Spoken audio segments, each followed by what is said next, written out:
When it comes to making fresh pesto that's really quick and easy, you don't really need all the fancy gadgets. You don't need the blender, you don't need the food processor, the mortar and pestle that you'll use once or twice in your life. You need a knife, a few basic kitchen tools, and you're gonna make a really flavorful product in a few minutes or so. Recently I sat down and I actually calculated it. I spent about 14,000 hours plus cooking back in the day in the military, so that gives me the ability, I think, to teach you a few ways to save time in the kitchen from all my mistakes. And trust me, I made a lot of mistakes back in the day. So with those mistakes, I've learned a lot of lessons that I'm going to teach you throughout these videos. If you enjoy this video, give it a like, subscribe to my channel. So for ingredients, it's pretty simple. We're going to need a bunch of basil, however much you want to make. You're going to need some cashews. I'm certainly not using all of these. I'm going to use about probably half a lemon. We'll see if I need the whole one. Just one garlic clove because we're not cooking the pesto. So if you use more than one garlic clove, it's going to be really garlicky. So I'm just going to use one. I know, surprising. I probably never use one in any of my recipes. We're also going to use a good amount of Parmesan cheese. We're going to use some salt, some black pepper, some decent olive oil if you got it. And we're also going to need a pan which is heating up right now. And we're going to need, like I said, just a few basic kitchen tools. A whisk, something to grate your cheese with, something to juice your lemon, or you can just use your hand or a fork. And that's really it. You're gonna need a big bowl too. So it's pretty easy to make pesto. Maybe a little easier than you thought if you haven't made it before. The best thing about pesto too is you can actually freeze it, which I'll talk about a little bit later, how to freeze it without ruining it. Before anything else, we're gonna toast our cashews. And you might be thinking, why are you using cashews and not pine nuts? Because nuts are really expensive and I had cashews on hand, so I'm gonna use cashews. But it brings me to a really important point. When you're making pesto, you can use just about any nut, honestly. Probably besides peanuts, I wanna say. I've never had a pesto with peanuts in it. If you have, I'm genuinely curious. Let me know in the comments. Also, I'm cutting these nuts up. So traditionally, when you make pesto, right, it's typically pine nuts. That's really the biggest nut in the field of pesto, right? Cashews, very tasty, very good. Like I said, I had them on hand and nuts are super expensive. So if you're making pesto, obviously I'm not gonna use this many nuts for pretty much any dish unless I'm making like a big cream sauce or something, like a vegan one. You can use macadamia nuts, you can use pecans, you can use almonds, you can use whatever you got in your stash of nuts, you know? I've always got a pretty good stash of nuts. If you know me well, you know that. I have a lot of nuts. But what we're gonna do, we're gonna chop these up, just a rough chop, because what we're gonna wanna do, we're gonna wanna toast them in that pan I told you earlier I was heating up. Now you can throw them in the oven for a few minutes as well, but just toss them in the pan, super easy. Takes, about a minute or so. And what that does, it just releases the flavor a little bit more from these nuts and really brings out that aroma. Now I've been cutting these for, I don't know, maybe a minute and a half or something like that. They're at a pretty good point where, I'll show you, where I feel pretty comfortable in eating a pesto with this kind of nut dimension, if we'll call it that. As you can see, there's a few little big chunks in here, but no big deal. Like, this is gonna be a very rustic, tasty pesto, you're gonna see. We're gonna throw these in this pan on really low heat just for about a minute or so, or until the nuts start to really smell, because once they smell, that aroma starts, overtaking your whole house, basically.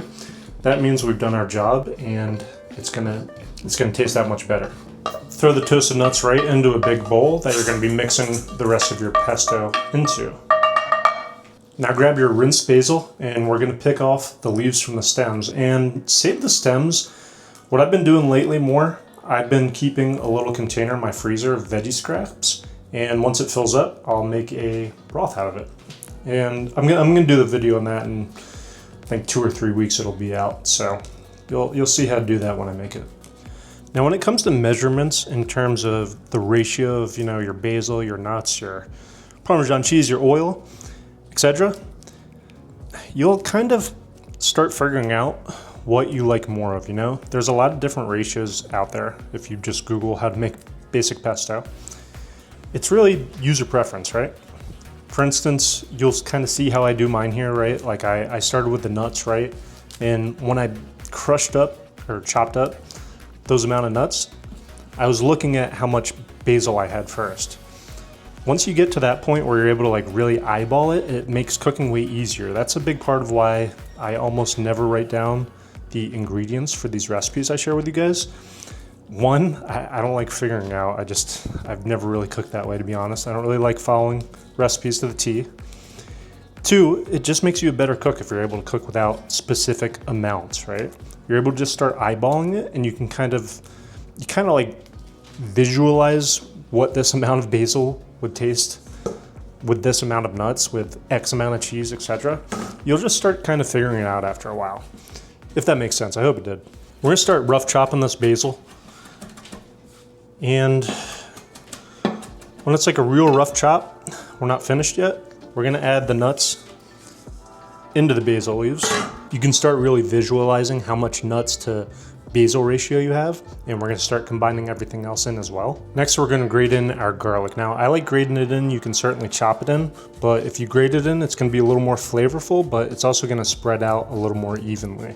So if you can, grate your garlic in, and it's gonna help a bit. Also, you can use as many garlic cloves as you'd like. I'll be honest, this was my single last garlic clove in my entire house, and it was on its last leg too. Kind of crazy. So, see that nice garlic paste this makes out of it?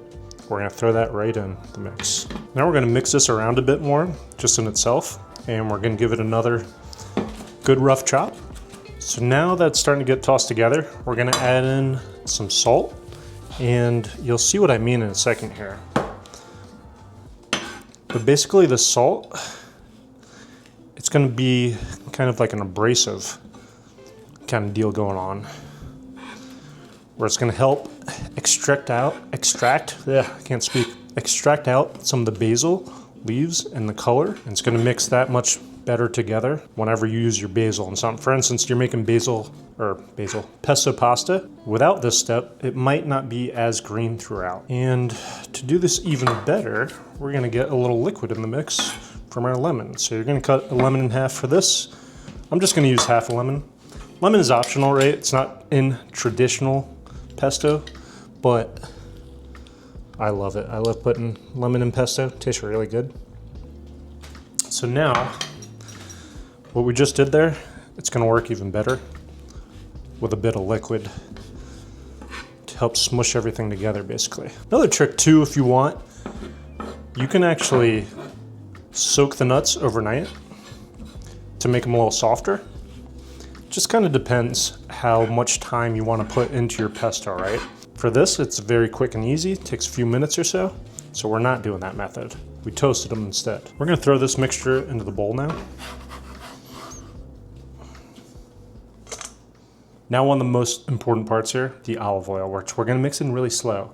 And if you've been enjoying some of these subtle cooking tips scattered throughout the video, grab my free beginner cooking cheat sheet down below in the description. It's super good. Spent a lot of time into it. I think you'll really enjoy it. So when it comes to olive oil, we're gonna kind of slowly put it in, and as we do that, we're gonna whisk it, because we want it to be like the exact consistency we really want. Think about any basil pesto you've eaten before. It's got a certain texture to it. Think about your favorite kind, right? You can make it exactly to your desire. That's the fun part about making it yourself. So this is starting to get the consistency I like, and important piece too. Let's see how this is looking. It's looking pretty good. So before we add in our cheese, if you're gonna freeze this, freeze it as it is right now, because if you freeze it with the cheese in it, it's gonna get a little gritty and it's not gonna be as fresh tasting.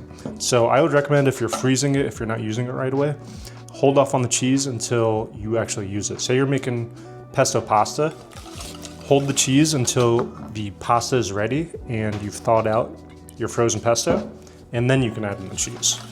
We're also gonna hit it with a little pepper. It's also important we give it a little taste test before we put the cheese in. It's not very salty yet, but remember, Parmesan cheese, it's gonna make it a bit salty. So we're gonna grate in some Parmesan cheese now.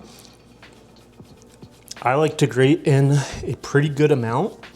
Think about however many nuts you put in, I put about the equal ratio of cheese into this mixture, if not more. But personal preference. Man, this is smelling really good already. So see how nice and green this mixture looks? It's because we use that smushing method. I'm sure there's a technical term for it, but how we push down the coarse salt into the mixture to really mix it up nice, it gives it that nice extra green color. So we're gonna add in some more cheese. Yeah, I cannot wait to eat this. Cool thing about pesto too, you can eat it on, like I said, crackers. You can make some toast. You could make pesto scrambled eggs, for instance. Of course, you can make pesto pasta. You can make like garlic bread with pesto. I mean, pesto shrimp. There's a million things you could make with this stuff. And it'll freeze for like forever. As long as you don't put cheese in it, it'll freeze a really long time. So this is looking pretty damn good right here. And actually I'm gonna do the other half of the lemon too. I like my pesto really lemony. It's gonna make it a little more liquidy too, which is perfect for pesto pasta, which I'm making later tonight for my wife and myself.